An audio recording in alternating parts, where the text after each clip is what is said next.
It was a makeup case. Stanley's mother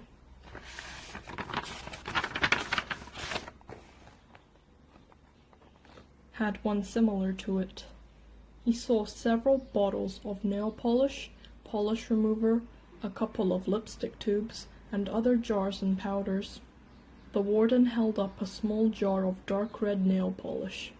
"You see this, caveman?" He nodded. "This is my special nail polish. Do you see the dark rich color? You can't buy that in a store. I have to make it myself."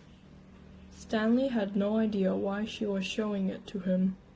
He wondered why the warden would ever have the need to wear nail polish or makeup. "Do you want to know my secret ingredient?" He raised and lowered one shoulder.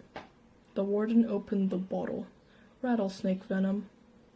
With a small paintbrush, she began applying it to the nails on her left hand. "It's perfectly harmless when it's dry." She finished her left hand. She waved it in the air for a few seconds, then began painting the nails on her right hand. "It's only toxic while it's wet." She finished painting her nails, then stood up. She reached over and touched Stanley's face with her fingers. She ran her sharp wet nails very gently down his cheek. He felt his skin tingle.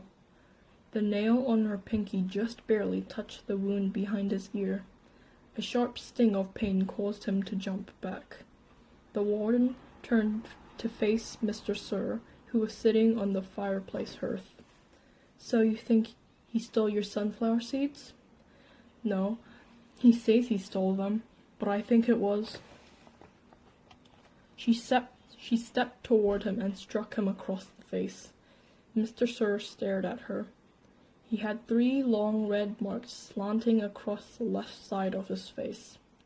Stanley didn't know if the redness was caused by her nail polish or his blood.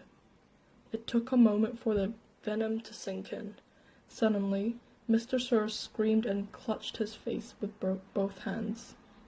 He let himself fall over, rolling off the hearth and onto the rug. The warden spoke softly.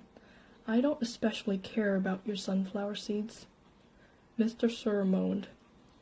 "If you must know," said the warden, "I liked it better when you smoked." For a moment, Mr. Sir's pain seemed to recede. It took several long, deep breaths. Then his head jerked violently, and he let out a shrill scream worse than the one before. The warden turned to Stanley. "I suggest you go back to your hole now." Stanley started to go, but Mr. Sir lay in the way. Stanley could see the muscles on his face jump and twitch. His whole body writhed with agony. Stanley stepped carefully over him. "Is he..." "Excuse me," said the warden. Stanley was too frightened to speak. "He's not going to die," the warden said. "Unfortunately for you,